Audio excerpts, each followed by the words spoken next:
if that studio comes and I know how to do it, it's bad for you guys, man. It's bad because I'll really go crazy. I mean, Dre knows, with no disrespect to the culture, no disrespect to the work ethic, because I work hard, but, you know, I go around, I get my bags, I open up different businesses, I do whatever, and then I turn around and be like, yo, Dre, cool, let's make an album. And then I just go in there and make a smash hit. But imagine stuck in the house in quarantine with a studio. It's about to get bad out here. Ladies and gentlemen, people of the world, the one and only Snoop, D-O-double-G. You know if I answer, things will never be the same, never be the same. What up, Fat Joe? Yo, Snoop, you missed how I came in. I came in with, I always love my mama. Hey, she broke me in this world. You only get one, You only get one girl. Hey, You yo, know I Snoop. love my mama. What's up, Joey? I love you, my brother. Man, I love you more today than I did yesterday, correct? Wow, that's a fact, though. That's a fact, man. You know, I'm sitting with my daughter earlier, and she's watching me, you know, sad, you know, reminiscing about Andre Harrell and his contributions.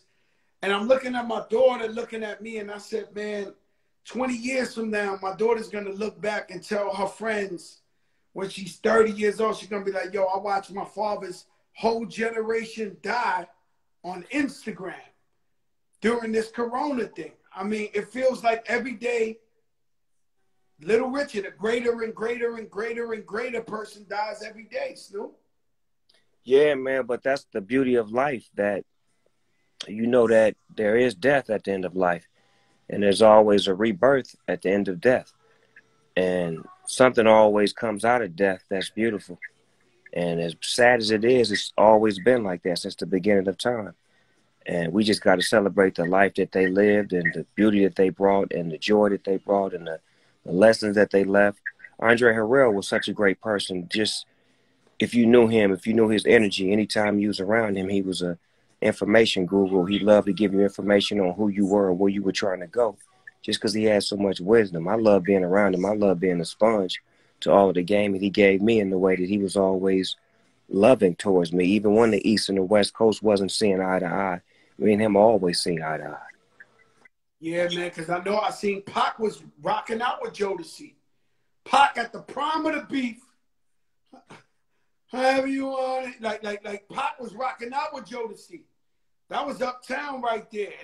Uptown was a part of our youth, man. Like from Teddy Riley to Heavy D to Father MC, Jodeci, Mary J. Blige, Redhead Kingpin, Guy, to everything that they put out, it affected us on the West Coast. You got to know that. Like, their music was like dialogue for us. It was like either certain moments that was triumphant for us in the streets or in school or just in life in general. So Uptown Records is to be heralded as one of the greatest fucking labels ever created.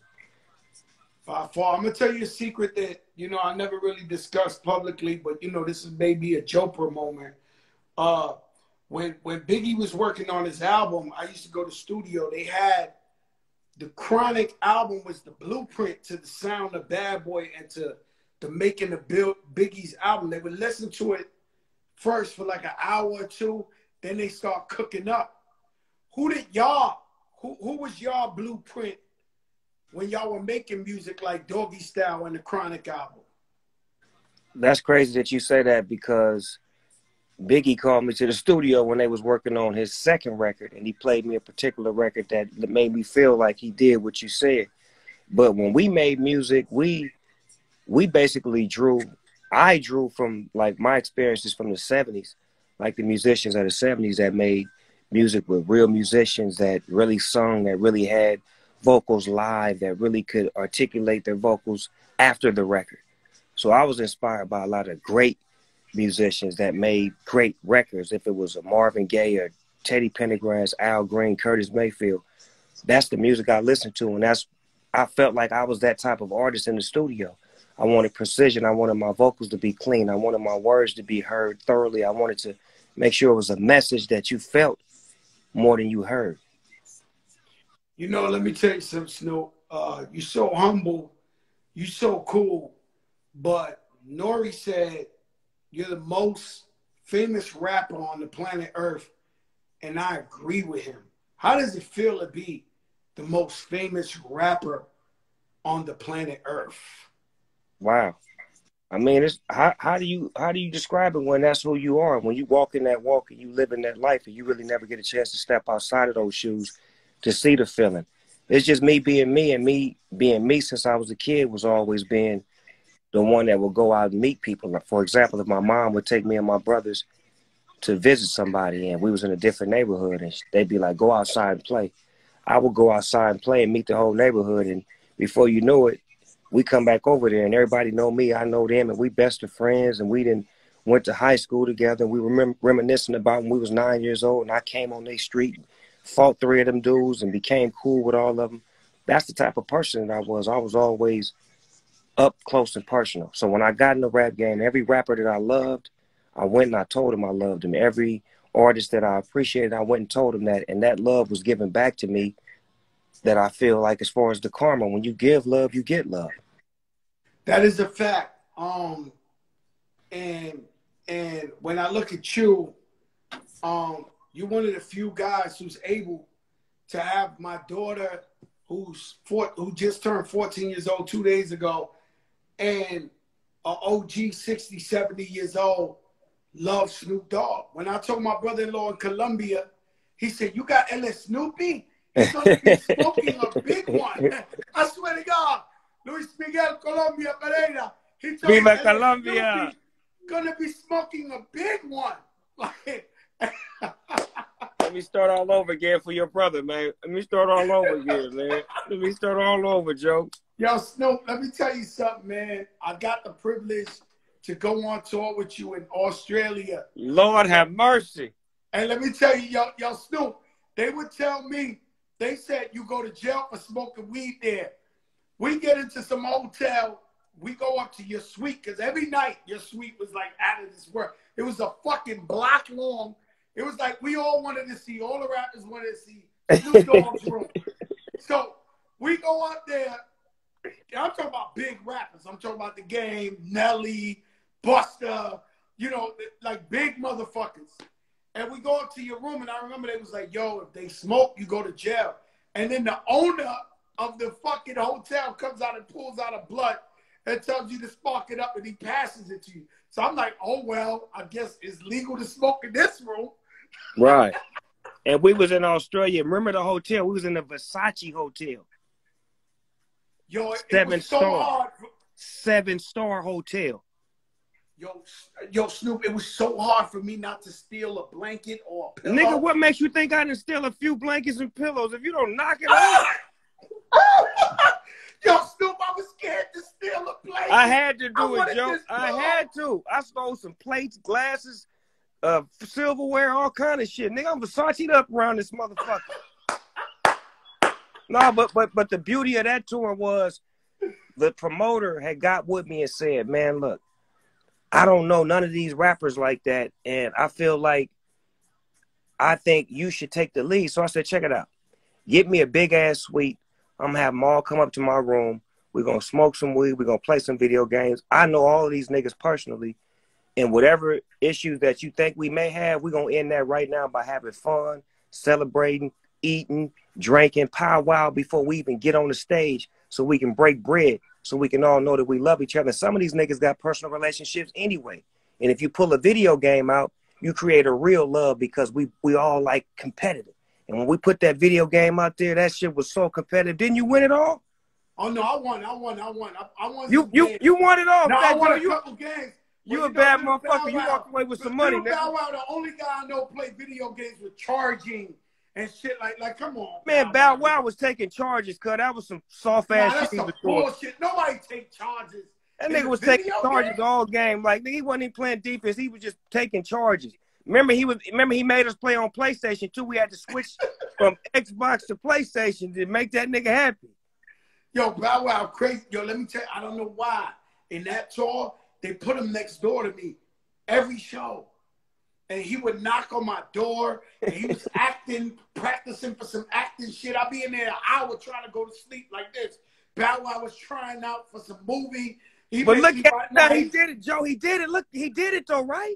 No, he did it. He did From it. there I love to Lil then. Bow Wow. But you know what that shit was like? It was like we was all a family, and we was all brothers, and he was like the baby brother. Because remember, Nelly used to always pull him to the side and talk to him and try to give him advice. And then Nelly was such a gambler.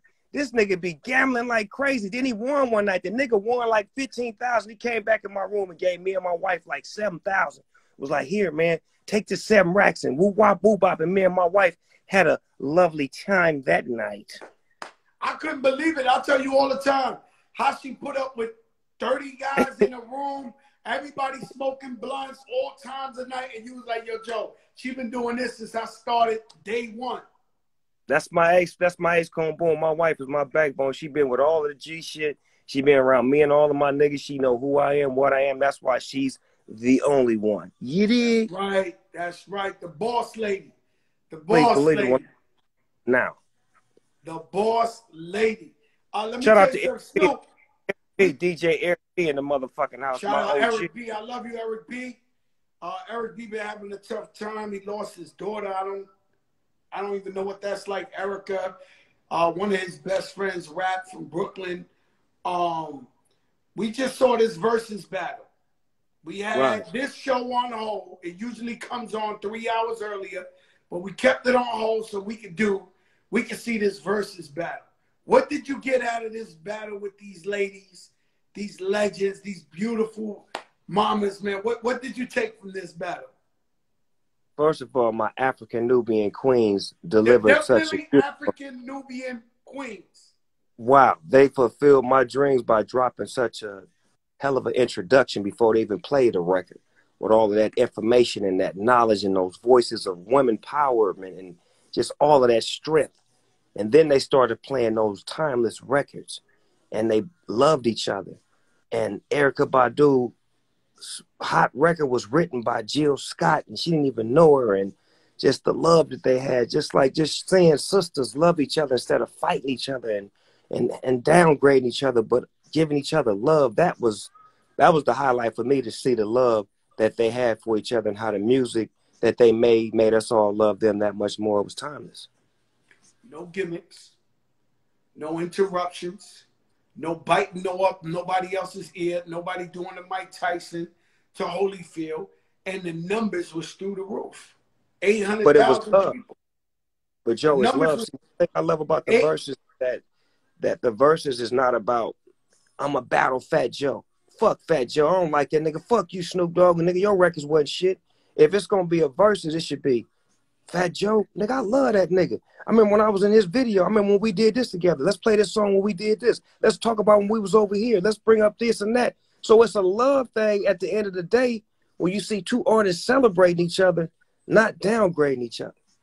Man, they so bad, man. They so bad, man. And I never knew, and shame on me, I never knew Erykah Badu was a rapper first. If you listen to her, she sound like it though. She rapping the whole time. So every one of her songs, she's MCing every time. But today she said, I rap first, and then I started saying, and I was like, holy shit, every song she ever rapped. But it looked like motherfucking Tyrone pulled that plug on her ass. Yeah, he did. Tyrone was sick of that shit.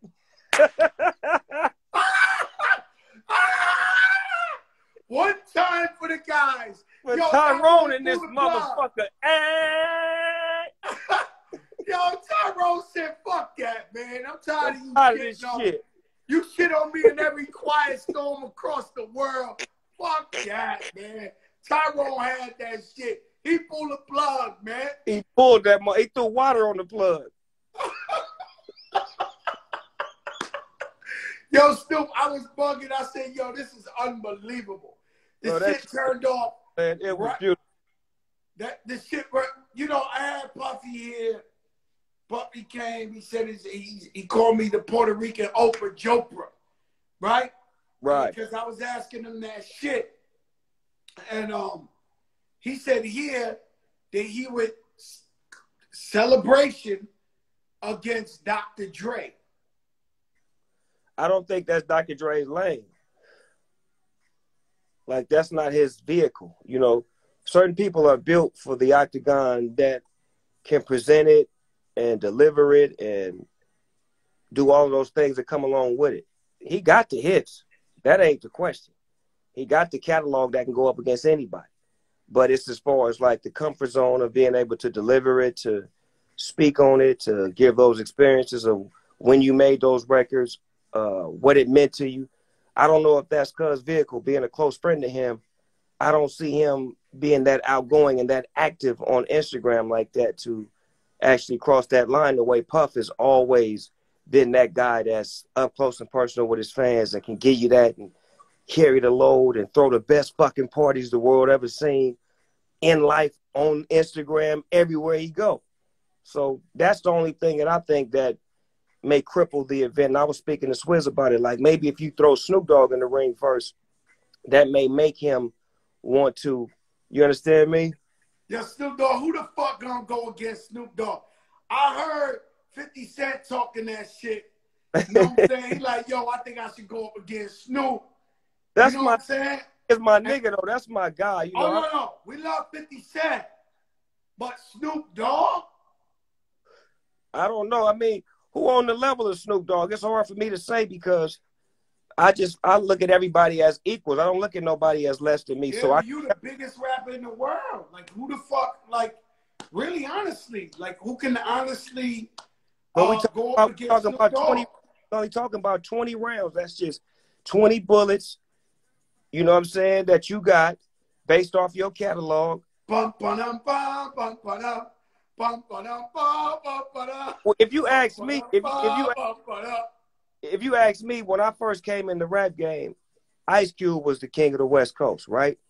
Facts. And off the top. So that was my mission to try to get where he was. And I finally got to the point to where I became the king of the West Coast, to where it was known, like everybody knew, okay, Snoop is the one now. So looking across the bridge, it was the East Coast that was always the number one to me, that I was always looking to try to get at. And when I came in the game, the number one East Coast nigga, it was not one. It was a variety of them. And then Biggie started to make a rise, but Nas was on the rise with him. So it was like, it was never like who was the one. And then Biggie passed away, and then Nas had it for a minute, and then Jay-Z took it and ran with it for a numerous amount of years. And then 50 Cent came and ran with it for a numerous amount of years. This is me looking in from the outside, looking at New York rap. So to me, it would be either a Snoop versus Jay-Z, because he has been the king of New York around the time I've been the king of the West. Stay right there. Stay right there. That sounds like the ultimate battle. Snoop Dogg against Jay-Z. Now, I don't know if Jay-Z will do it because he's kind of like Dr. Dre, how you were saying. Right. You know, Jay-Z, we love him, but Jay-Z, introvert, quiet, you know what I mean? But Snoop Dogg, Jay-Z, even though I'm not taking nothing away from 50, I just know that when your boat goes down and you got to swim ashore, it's a long swim. You understand what I'm saying? So Snoop Dogg been doing it 25 years. 92, he been swimming since 92. And he just had a number one hit last year, Smile Bitch with Lil Duval. You see what I'm saying? And I got it right now with Banda MS that's blowing up on the Latin charts right now.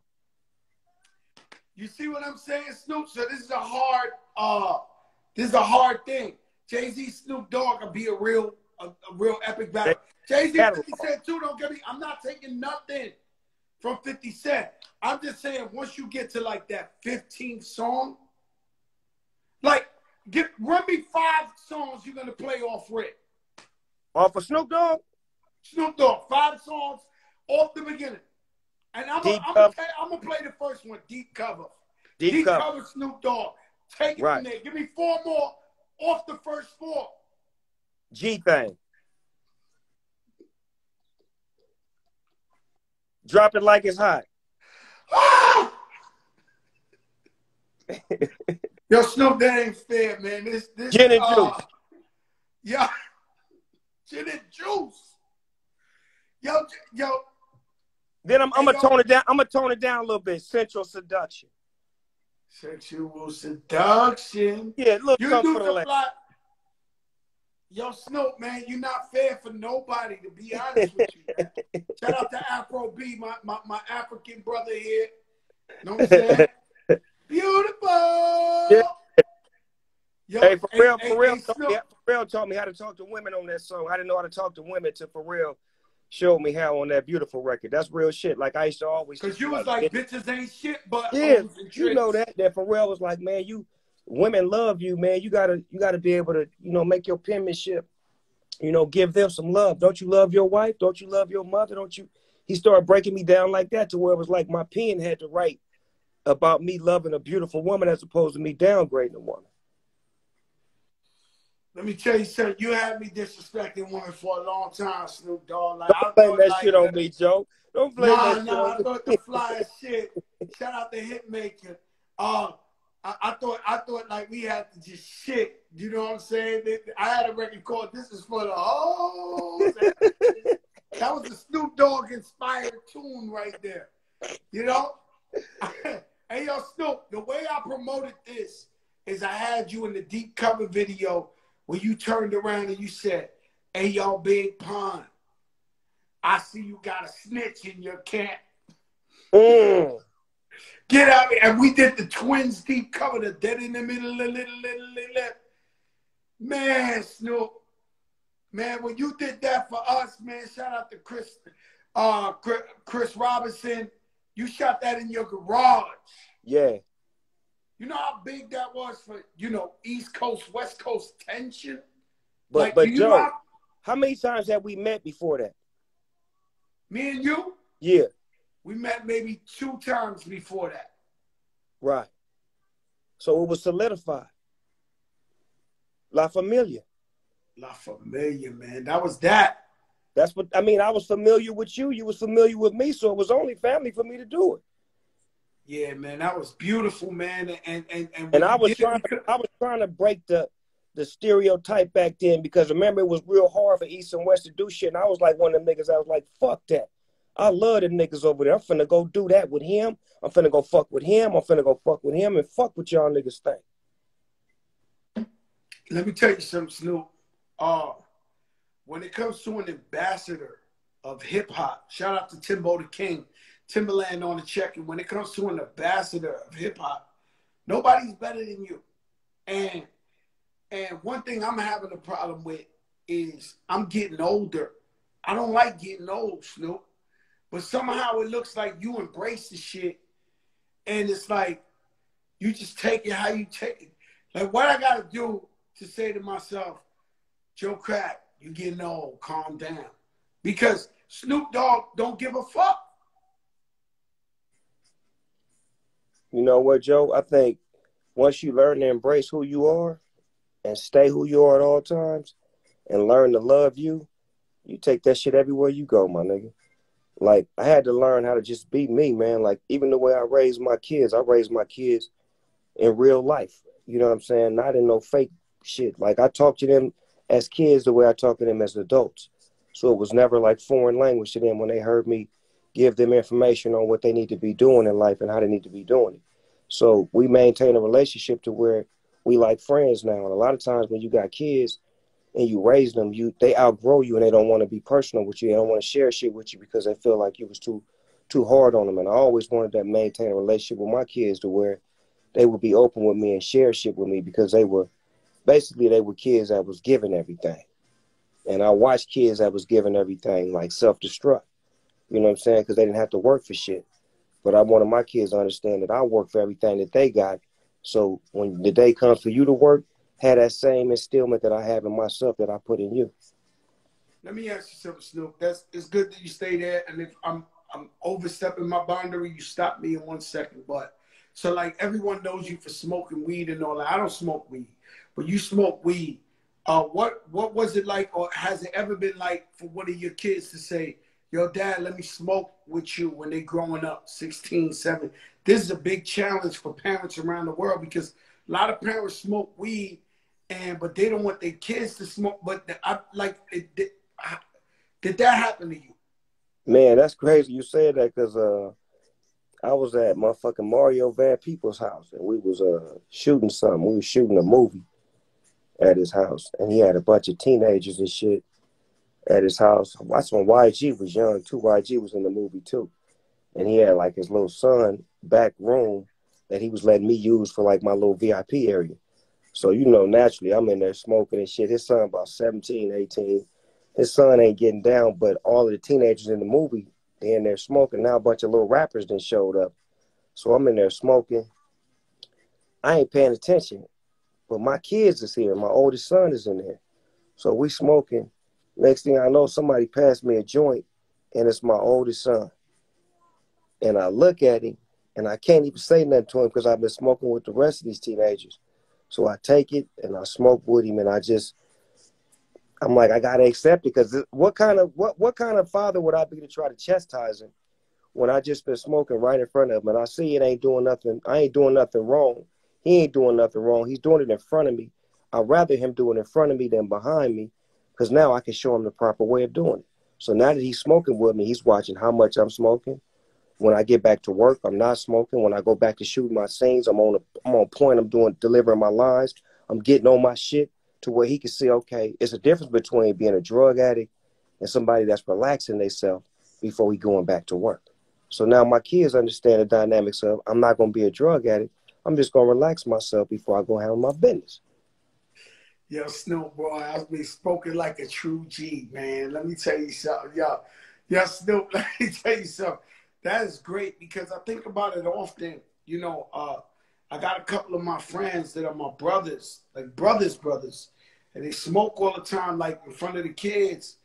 And I wondered to myself, and you know, I'm like a virgin. You know, I don't smoke, but I wondered myself, what's gonna happen the day when little such and such is gonna be like, yo, dad passed the blunt. And that's why, you know, I thought But about do asking you you that. think anything's wrong with smoking? Me personally, Yeah. I don't think nothing wrong. It can't be nothing wrong. What happened to me is I smoked one time, Snoop, and I ran out the crib butt naked, middle of the night. Fat Joe the rapper. I ran out the crib naked. Okay, see, but Facts. look at Fat Joe the rapper drinking that wine, right? Like me and wine, we don't agree like that. I drank the wine just to be cool with Snoop Dogg because I But don't see how you, smoke. but you can handle it though, like a nip of that. I'm gone because I got Indian in me. You understand me? You heard of the Navajo tribe? I'm from the Navajo tribe. You understand me? So when I get a little bit of alcohol in me, I get to acting crazy. Oh my God. Yo, Snoop, let me tell you something, man. So let me tell you, I ran out the house butt naked. And the girl came up on me because I smoked with a girl. You know, she pulled up on me. She was in my white Lexus. She was like, don't get in the car. I was like, I'm going to die. I'm going to have a heart attack. I'm going to have a heart attack. I got to go to the hospital. I'm dying. So the girl gassed me to get in the car. We went around the block back in the crib, and I took like 10 cold showers. And I started laughing for like an hour, but I never did this shit again. And How do you every take night, how do you take 10 cold showers, nigga? Did you get out the shower, turn it off, yeah, I get was back in? bugging, bro. I was, yo, Snoop, trust me. I'm traumatized. And I went in and out the shower. I kept taking the shower. And then I started laughing for like a whole hour. And I said, yo, I'm chilling. And Joe, now that when I go to wasn't the studio, Joe, that wasn't weed, man. That was some other shit, man. Come on, Neff. That was some other shit, man. Look, you done been around me many times with me smoking and you got secondhand smoking. You ain't never acted like that.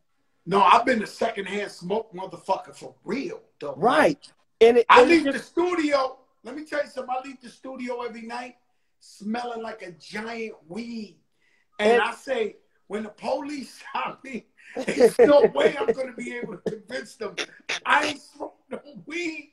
I smell like a pound of weed. All hey, day, every day, they like this.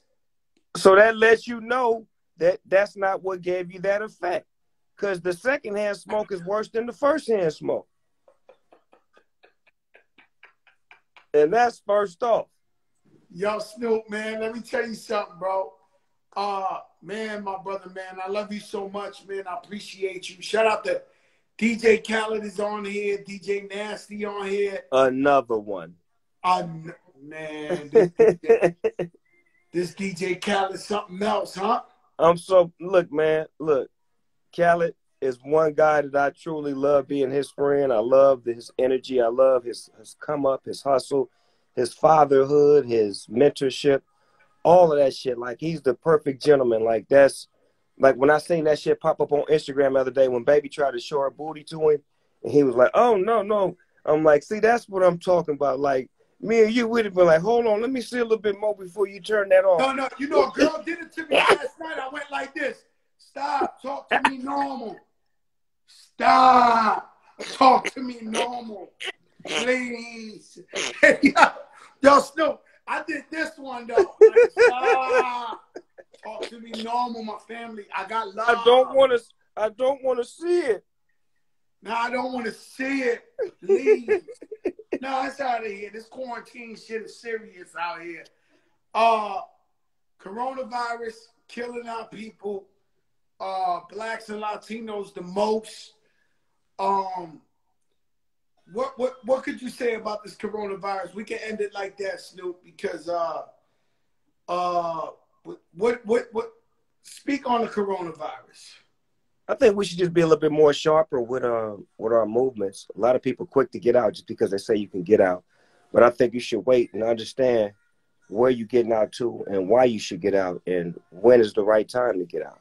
You know, if you don't see the NBA, the NFL, and things of that nature moving, then you shouldn't be moving like that, because those are the biggest figures in the world right now that, you know, we waiting on them to see what's going to happen with the season or whatnot. And if they're not moving, we shouldn't move so quick and just play it by ear and just make our moves precise. And if we do get out, make sure that we're wearing masks and gloves and protecting ourselves and not bringing it back to the house. And if we is, washing our hands and doing all of the things that we need to do to protect ourselves, just to be precautious, because it's safe.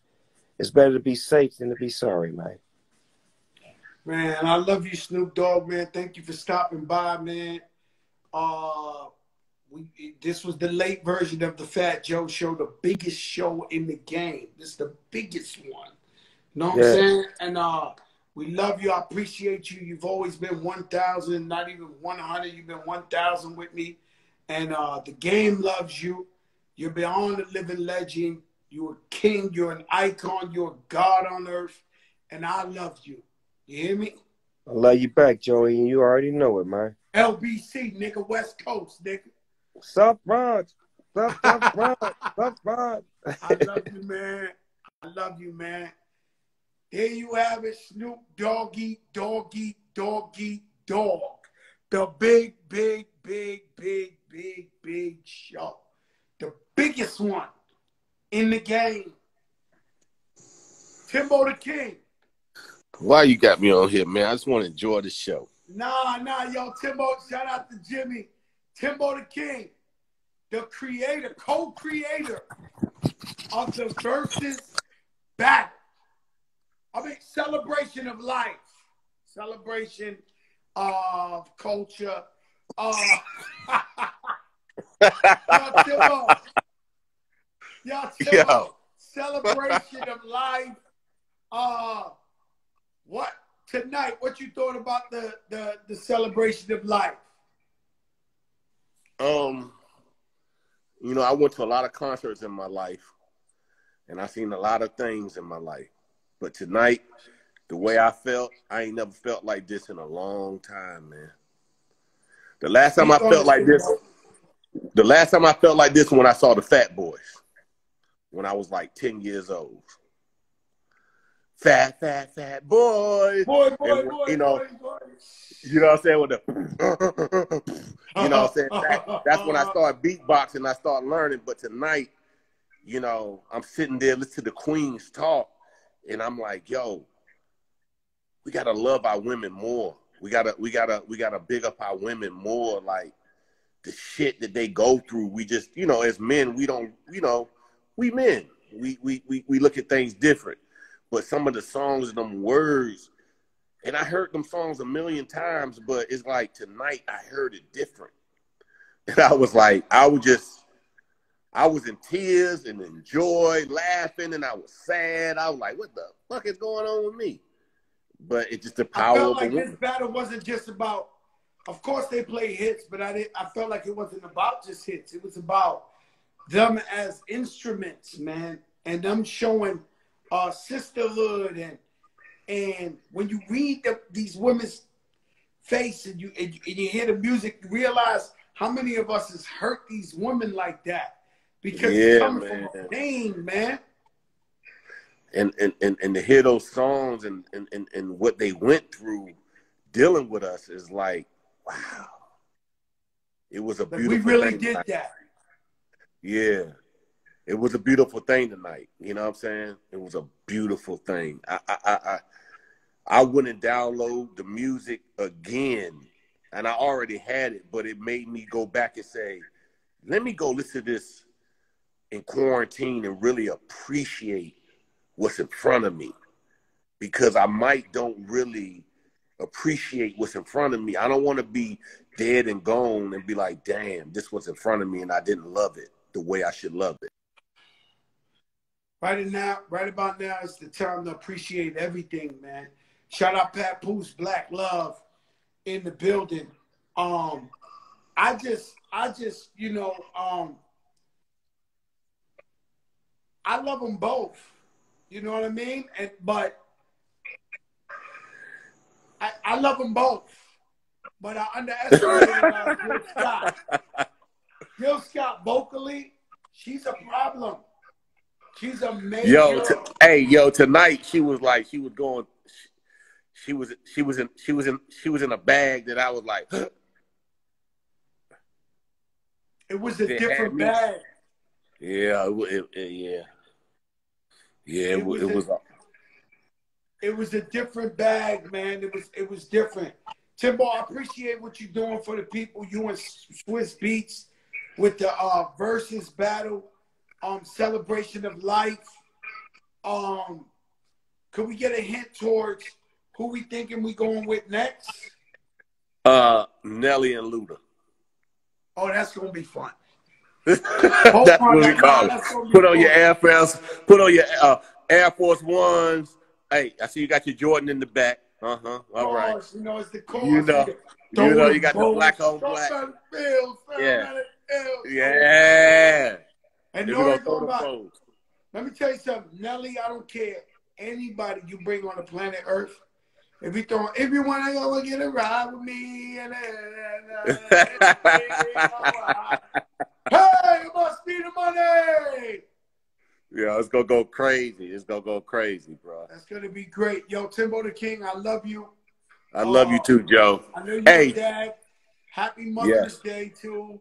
Whatever, you know what I mean? Hey, Missy said, I apologize.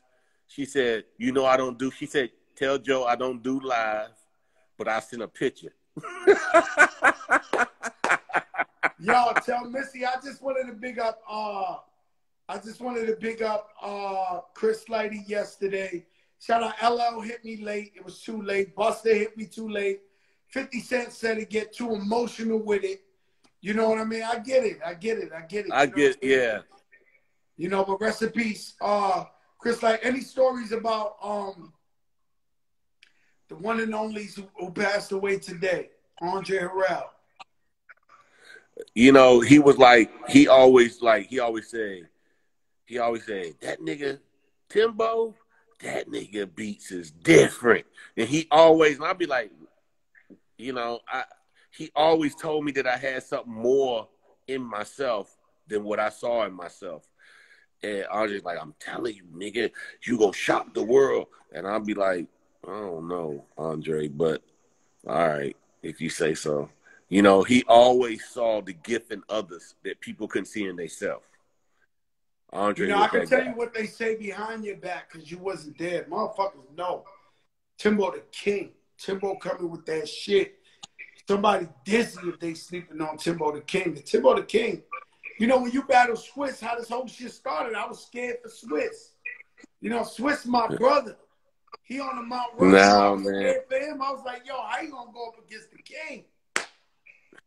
Easy, man, because that nigga's a king. He a king. and y'all saw it that night. I knew what he was because I pay attention. I knew who to celebrate with. Yo, but look how it turned into that. With this coronavirus, man, you guys are leading the way with the positivity. You guys are shining the light on the brothers and sisters who paved the way, who made timeless music that might have been lost, man, and you shining the light on them. You know, the Babyface Teddy Riley, things that never, the internet wasn't ready for that. IG wasn't ready for that, man. They broke. No, they wasn't. They broke it. Now They it's wasn't. ready. Now these ladies had 800,000, you know, Yeah. clean. No problem. No glitches. No problem. They had it. They had it. They had it. And I'm glad they had it. I'm glad they had their moment. Yo, it was girls' night tonight. I'm proud of the ladies. Beautiful, man. I'm proud of them, and I watched them all night, and I love them. I love you, Timbo. Stay up, my brother. All right, my brother. Love you, Joe. Timbo, the Joker Show. The Joker Show. The Joker Show. Yo, Khaled, where you at? You want to check in? Khaled, where you at? Listen, man. God is great. Put God first. Monday, I come back 8 p.m. Eastern. That's 5 LA time. This is the biggest show on earth without twerking and showing titties. If you want to be informed, if you want to know about the culture, if you want to learn about the coronavirus, whatever, we got doctors, we got all type of people. We talking about real life shit here. It's lit. It's the Fat Joe Show. P. Diddy, Papa Puff, named it the Joker Show. We take Sundays off because Sunday's over. You're my Chick-fil-A. Sunday closed. You're my Chick-fil-A. You know, and I'm working too hard on bringing Kanye West to the show. Next week, Adrian Bailar Tanashi. Tuesday, my brother Kenya from Black as Fuck. Wednesday, Mama Africa, Akon. We go to Senegal, Africa. Mama Africa, can you hear me? Love you guys, all the ladies. Happy Mother's Day. God bless you. Stay safe. God is great. God got us. Peace, y'all.